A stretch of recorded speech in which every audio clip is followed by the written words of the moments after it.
You know what this is?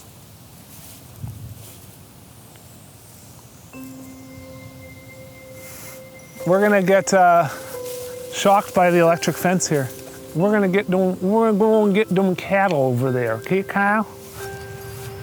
Look at this guy, girl. Now, a lot of people are probably gonna wonder, why do we want to go and play drums outside in a field in Switzerland? Oh, so through here. Well, the drums are in there, aren't they? And let me tell you why. Because we can.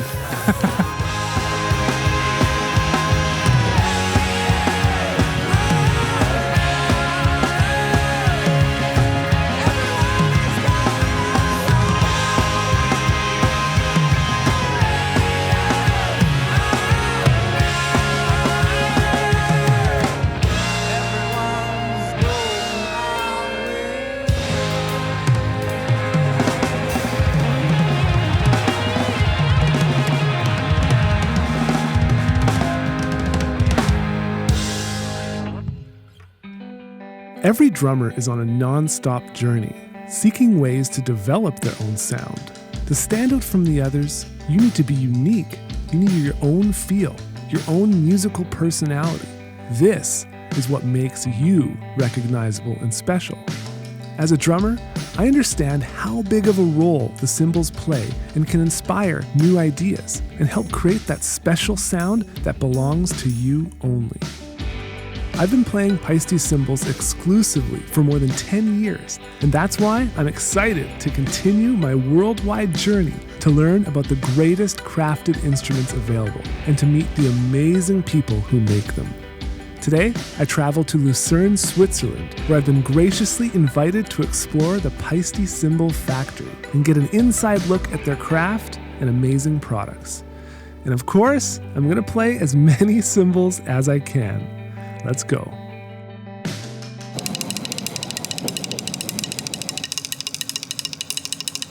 This is what Swiss money looks like. There's your 20 note, your 100 note, and then they have a 200 note. We just got packed up, had some great food last night, and now we're gonna go to the Paiste factory and do our first walkthrough. This is my first time gonna be seeing the Paiste factory, and I'm super stoked, so let's get going. Here we are.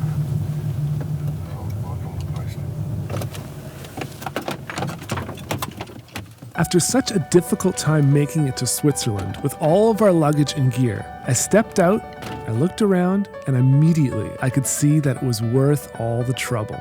I've heard so many great things about Switzerland before coming here, and after taking a look around for myself, it didn't take me long to recognize that everything I had heard was true. Walking around the town here really makes you feel as though you're in a different time and place. But what if walking around towns and checking out local shops and amazing architecture just isn't really your thing? Well, there's much more that Switzerland has to offer. The landscapes and views are a must-see, and with communities that are rich in farmlands and wide open pastures for gazing upon or exploring, you can easily spend a day out here getting rested and inspired. Switzerland truly is a sightseeing paradise that I would happily return to for further explorations. But right now, it's time for me to get started exploring another special part of Switzerland for us musicians, and that would be the story of what is one of the world's greatest cymbal companies around, Paiste Cymbals. Shall we begin?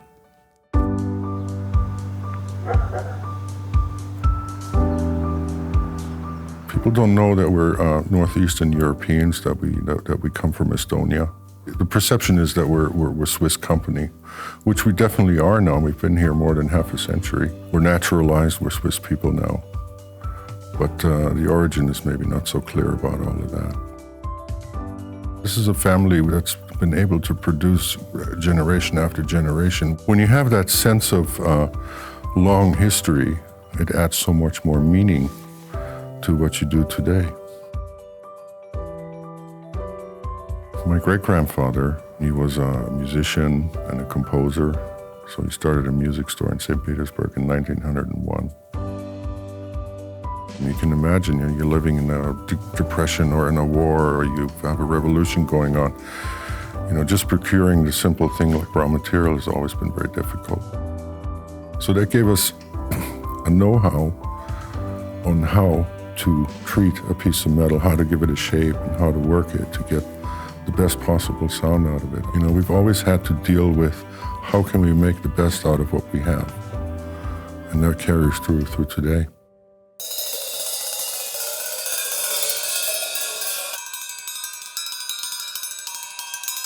So here I am at Paiste. As you can see right here, we have the king gong.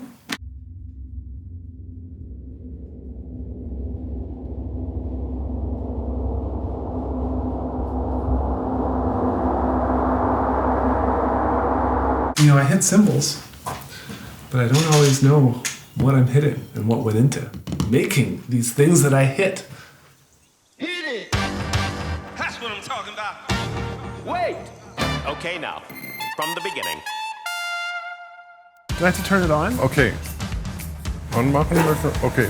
I push back? Yes. Or down? Okay, so what's happening here? Are we filming? Can we?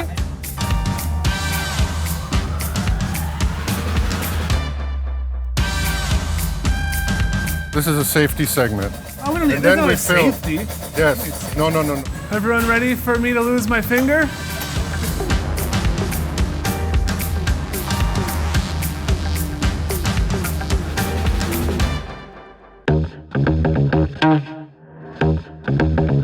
There are many steps involved when creating a world-class cymbal.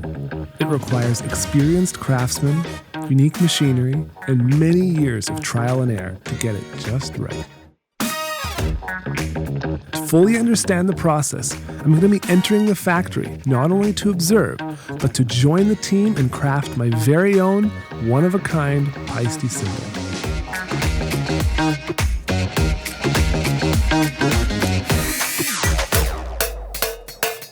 Damn it.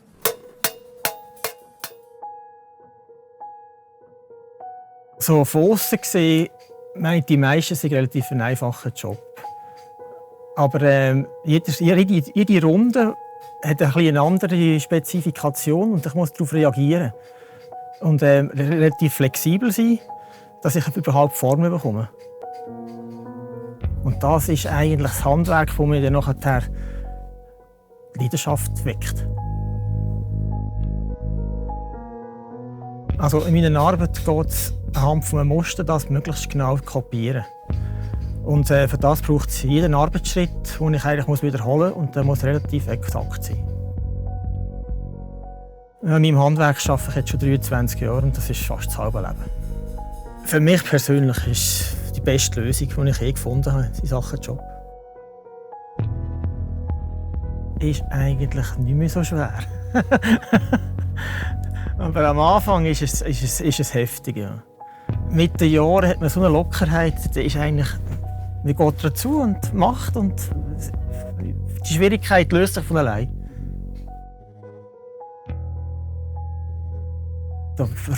Es braucht einfach sehr viel Geduld und du musst durchstehen.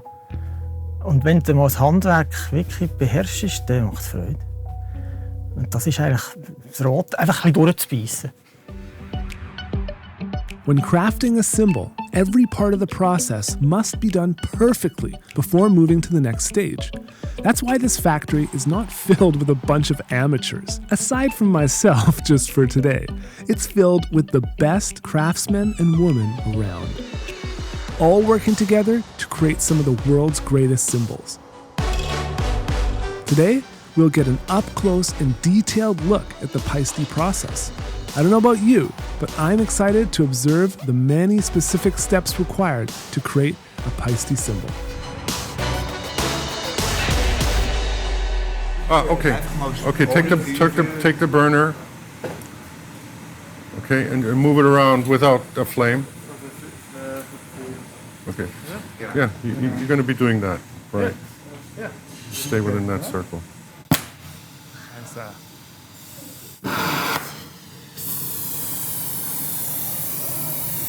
All right.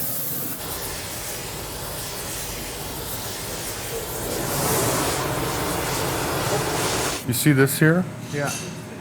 It's not perfectly round, is it? Right. This will create a problem already for the hammering guys. This will be an area where we'll have to work on because it'll behave just a little different. To get this plate ready, the craftsman will evenly heat the center in a perfect circle to soften the material. Judging by the color, once heated, the craftsman will know when it has reached the perfect temperature for pressing. And to avoid any cracking or damage to the cymbal, the plate will now be left to cool for roughly half an hour before moving on to the next stage, pressing the bell. Okay? Okay, this is like the safety. Yeah. Safety. And pull forward.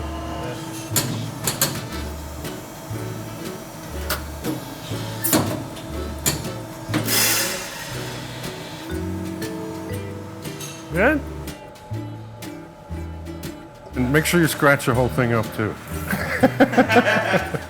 As long as you get the hole in the middle, we're okay. Yeah. I did scratch it all up.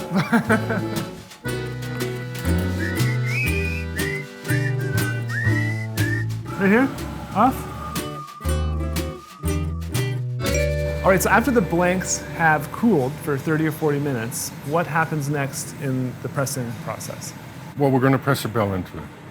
Okay. It's one of the concessions that we made about a half century ago when the thought was, how can we help not have cymbal making such a brute process? And it used to be that they hammered the bells by hand. So you'd have to sit there 40 minutes and, hammer the bell in there, and it was very, very laborious. So we tried it with the pressing, and it turned out it was okay. One of the main defining parts of any cymbal will be size and shape of its bell. The first step is choosing the correct dimensions and shape to press into the plate. And with over 40 different options to choose from, this must be correct. Aside from the shape of the bell, the most important part is that it gets placed directly in the center of the cymbal, as the cymbal ultimately pivots and vibrates around the center of the bell. If that is not right in the middle, the cymbal will be off balance and not have an even pitch all the way around. Once the bell has been pressed, to complete this stage, we now need to punch the hole that eventually mounts the cymbal. Originally designed back in the 1890s, this hole punching machine is still in full production. Here, the blank gets carefully aligned onto the machine using a small fixture on the loading plate. This ensures that the bell is perfectly centered. Once locked and loaded, the craftsman will use a foot pedal to tell the machine it's time to punch the hole. Very simple. And so what happens afterwards, we have these things left over. So I'm going to give you a present here. Genuine Swiss cymbal holes. There we go. No way. I wonder how these would sound if I put them on a stand. They Little probably cup chimes. They won't do anything. Got my gong as the bass drum. Got a 14-inch crash as my snare drum. 16-inch floor cymbal. Got the 2002 mid cymbal. Paiste Rude Splash, which is now going to morph into a 10-inch tom. 21-inch dry ride. Signature full crash. I think I'm most excited to hit the gong.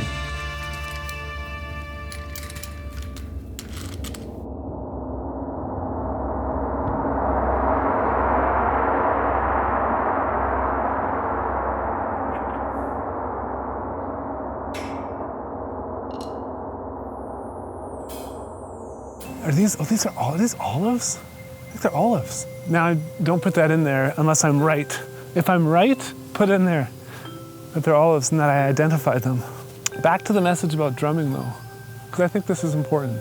I think too many people put themselves in a box with what they think they can or cannot do musically.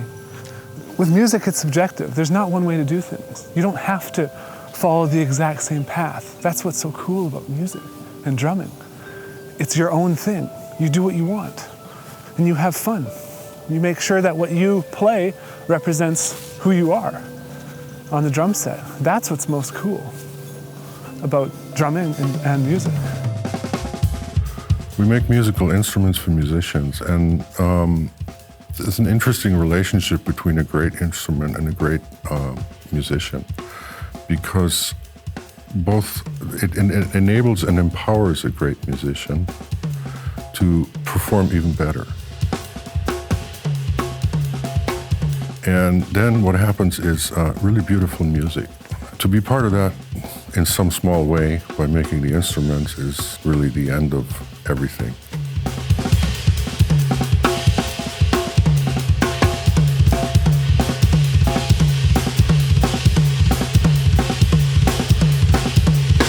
In this kind of environment, it's really important that you faithfully provide everyone, and not just great artists, with the same great instrument.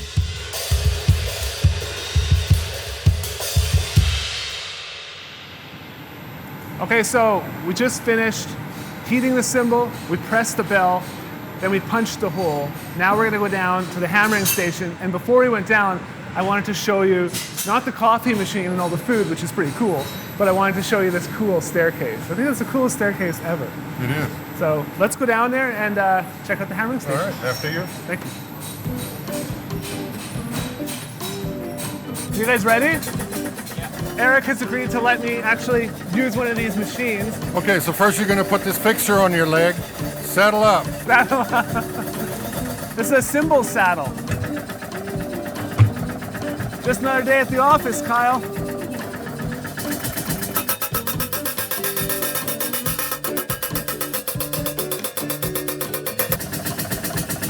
Out? I think I broke it.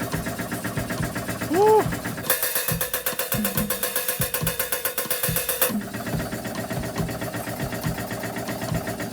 I would call that creative.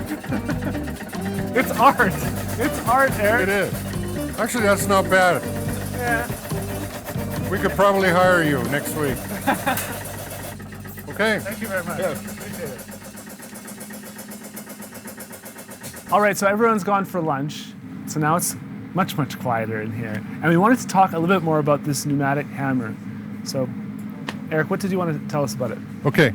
Just want to explain how this works and what you do. So we have human being has 2 arms and 2 legs, right? Okay. So on one leg, we put the fixture that we're going to use to guide the cymbal. And this pedal, you get to move up and down to control the strength. And then we're going to have the cymbal that we're going to place underneath the hammer. Now, one thing we're going to do is we're going to turn it, obviously, but also because we want it to be level in here where the hammer hits, we need to turn it that way as well. So it sits here. And then finally, because we're going to be working on different areas of the cymbal, we need to move our knees sideways. And you know, Jarrett, you're a drummer and you do that with all your 4 limbs. So you understand it. It's kind of like 4-way independent drumming, isn't it? Exactly, and I've tried this and I can say it's hard to get everything going at the right time when you need to. As I have learned from some recent experience, successfully operating the pneumatic hammer takes a very experienced craftsman. This station is where our fresh and clean blanks come and really begin to take shape. And as you can see, the craftsmen have to be very careful and hammer all the way around the cymbal. Once completing his way around the entire cymbal, the task must be repeated again and again and again until the entire cymbal is covered with the correct pattern of hammer hits. Once this task is completed, the cymbal is compared with the master template just to ensure it's exactly the same. And once it's approved, it gets passed on to the next stage of hand hammering to perform any fine-tuning that's needed. So now, after that pneumatic hammer, it comes to the fine-tuning process. And so they've agreed to let me try to do this as well. So I'm going to sit down and fix all my mistakes that I did in the pneumatic hammering process. Okay. Well. This is the center? Center, yeah.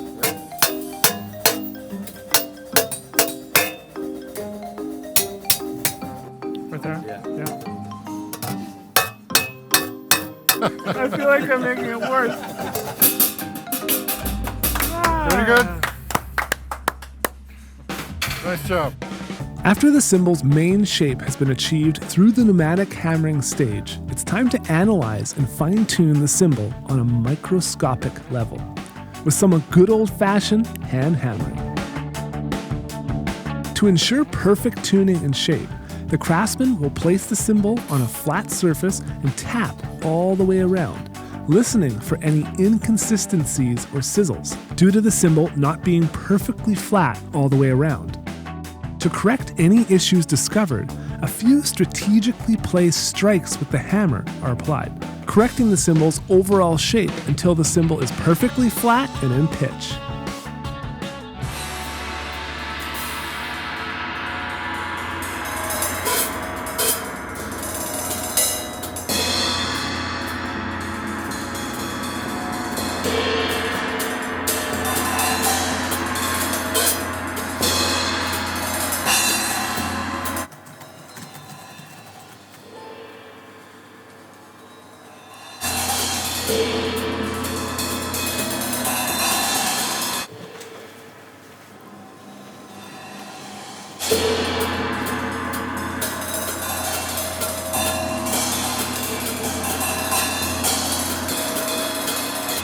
Hey, what are you doing here? I made a drum set from cymbals. Oh, we have something even better. Come with me. Huh?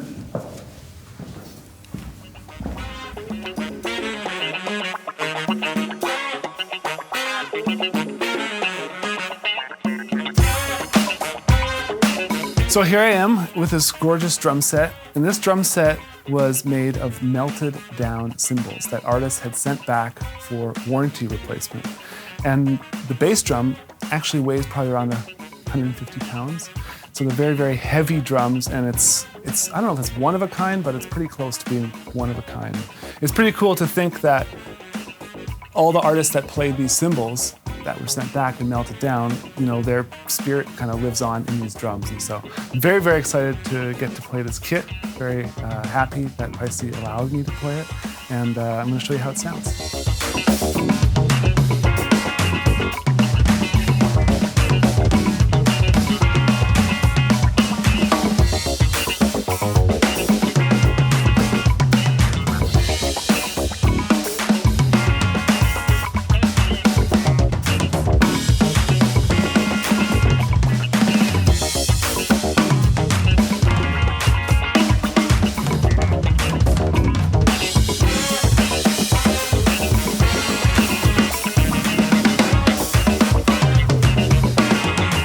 Let's give it a whirl. So, what they've told me is you hold it with 3 fingers on top, this finger, the pinky there, which then acts as a guide on the other side, and then this just slides slowly along with the cymbal. So, I'm gonna give it a whirl. This is the first time I've done it by myself without the help of someone else.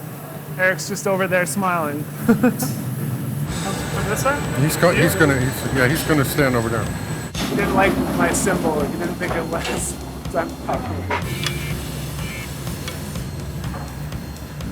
Or you wanna come in here with me too? Yeah, it might be good. Just in case I get hurt bad. Watch my shirt get. He's gonna guide you.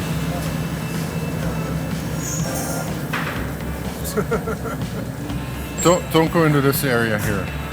Why not? Might catch. That's fine. No, it's not fine because that thing is gonna fly and I'm gonna lose my finger for 5 million views right now. so let's see what the cymbal looks like. It needs more lathing. It needs more lathing. No, it's perfect. I can fix it. Are you getting this? This is gonna be a new model. Paiste Falker series. What we're going to do here is, we've given the cymbal the shape in hammering.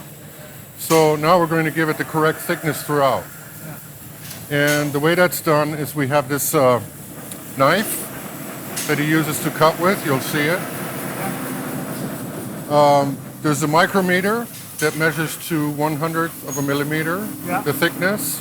And that's going to be used to determine whether the thickness is correct. Okay? The first stage in finalizing a cymbal is lathing. This is where the surface of the cymbal gets smoothed down to the exact millimeter of thickness required. Once the cymbal gets loaded onto the spinning lathe, a craftsman will carefully apply pressure using a sharp blade to refine the surface of the cymbal.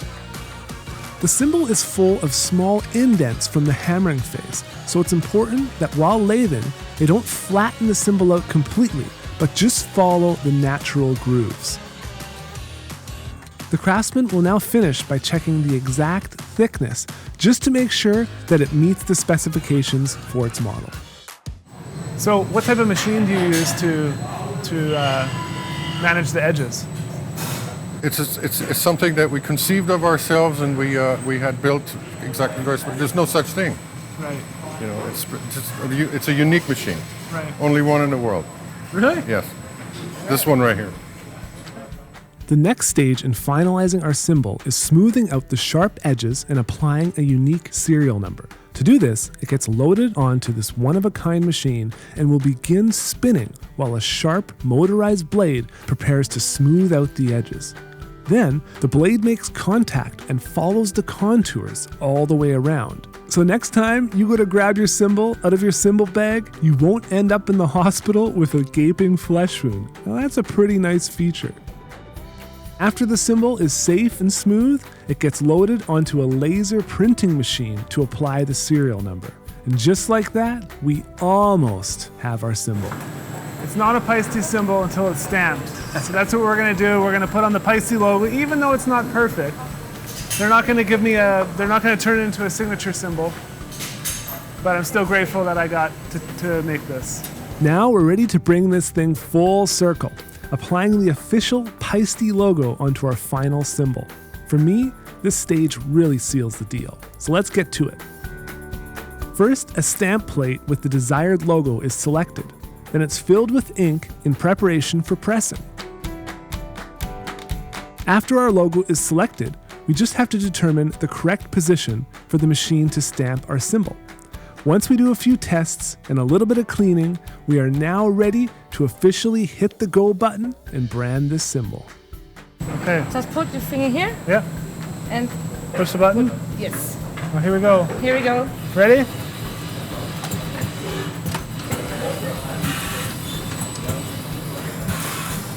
Woohoo! Perfect. It's pretty cool. Every drummer searches for that perfect cymbal. A cymbal that, when played, makes them feel powerful, unique, and inspired to perform their best.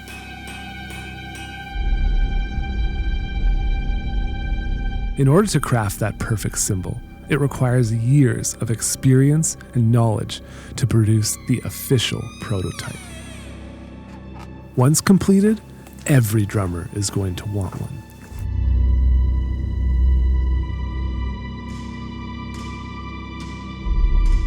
In a world filled with so many amazing drummers, it's understood that the availability of one perfect cymbal is just not enough. Every drummer should have a chance to perform using that same magical instrument. But how does someone replicate developing that perfect cymbal each and every time? Well, this comes down to the master cymbal. That one cymbal to rule them all. Man, I just found this amazing cymbal in a crate in the warehouse. We gotta hear how this sounds. Of course. Give it to me and I'm gonna show you how this sounds.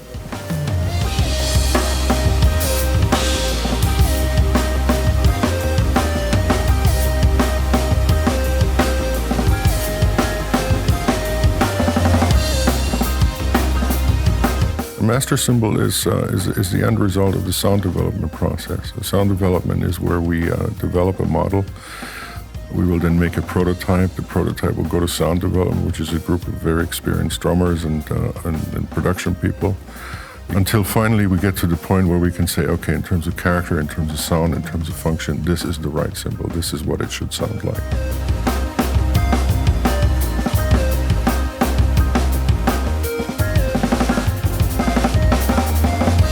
If a cymbal doesn't pass quality control, final testing, we will cut it across the surface and make sure that it never gets used.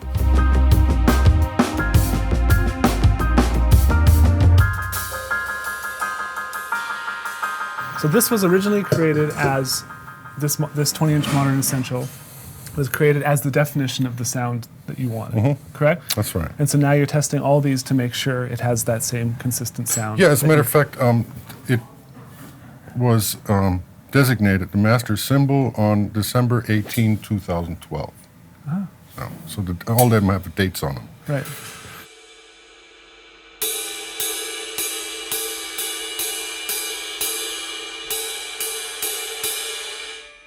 The final step before any cymbal can leave the factory is the consistency test against the master cymbal. During this stage, an experienced cymbal tester will place the master on a stand and compare its sound, definition, and feel against all the freshly produced cymbals. If any cymbal doesn't match up to the master, it gets put aside and recycled. Once each and every cymbal has been tested and approved, then and only then does a cymbal escape the factory to go out into the world and make some music.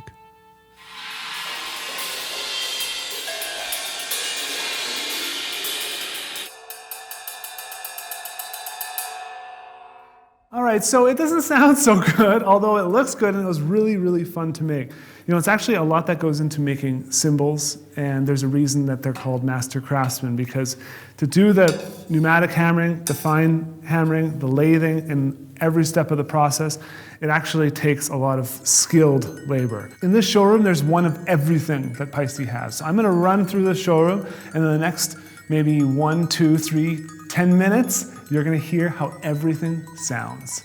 Let's go.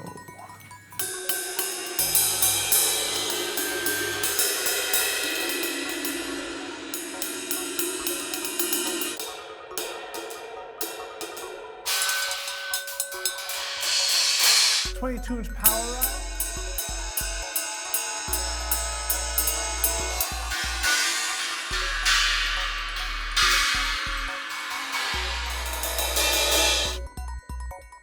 A 12-inch DJ hat.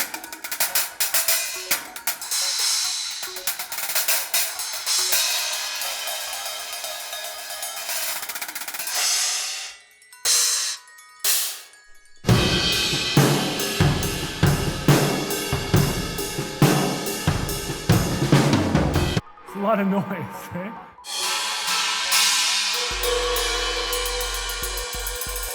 We got the PST-5s.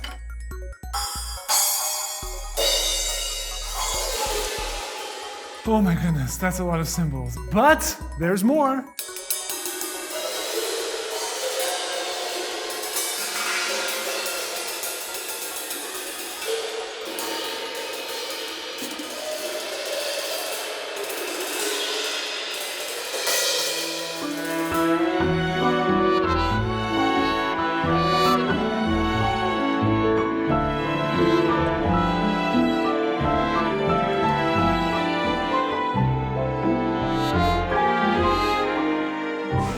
This looks like it was from the 1400s, maybe. I'm already stumbling. I think this is growing on me. I didn't get it. Traditional Swiss. How they make foie gras? What is this? It's kind of white and green. White, green, and what? It looks incredible. It's right. Ready? Oh, no, don't do that. What? What am I supposed to do? Eat it separately? You gotta try it. Yeah, try the green. What does Luki have? That's me. Third course.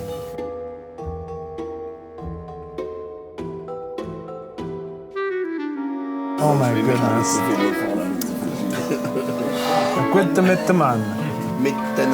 Mittenan. A gute Mittenan. Are they going to be scared of the drums? The noise? Probably, we don't know yet. Yeah. I wonder if they're just going to... Hopefully you don't get attacked by a bull. What would you do? You would keep filming, okay? I mean, that's what playing drums is all about, is about having fun. Drums are generally now, modern days, are on a stage, and there's a band surrounding you. It's like, just because it's being done that way for most of the time does not mean that's how we have to do it all the time. So I love to do this kind of stuff.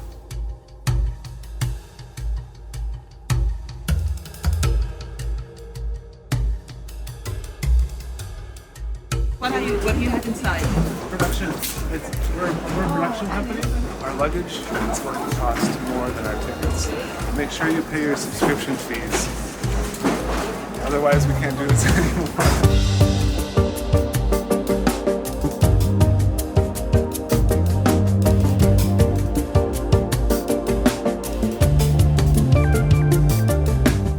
What, did I scare you? No, you're not gonna say anything? You're like a deer in the headlights. I forgot my line. No.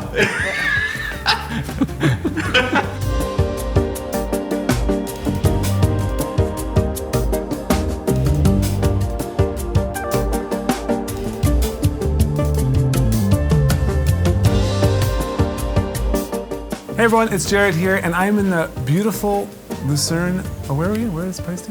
Hey everyone, it's Jared here, and I am in Notville, something like that. Notville? Notville. Notville. Notville?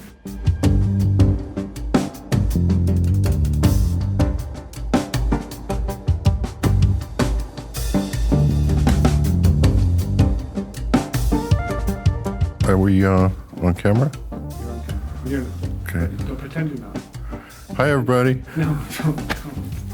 I don't know What am I to supposed to say? As soon as he says go, then it'll come to me what I'm going to say. Okay. It's jazz, man.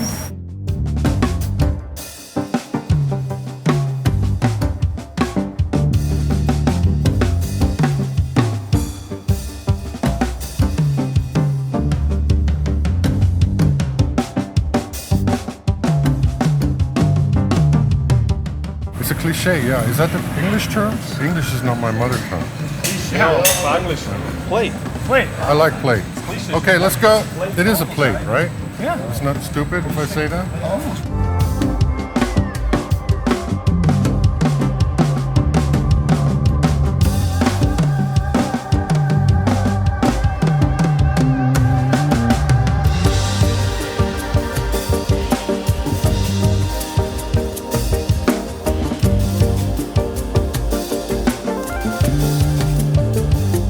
I don't want to get trampled by cows. So. Maybe you would generate a lot of views, but it's not that fun for you. Jared Folk dies, trampled by cows.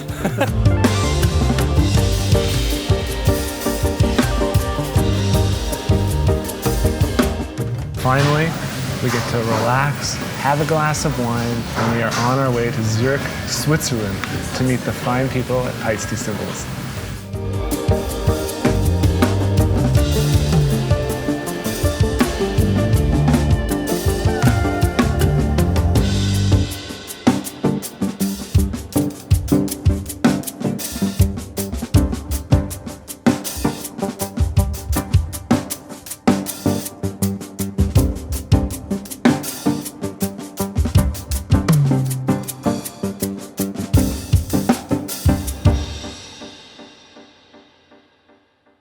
This is gonna be the greatest sounding cymbal ever, right here.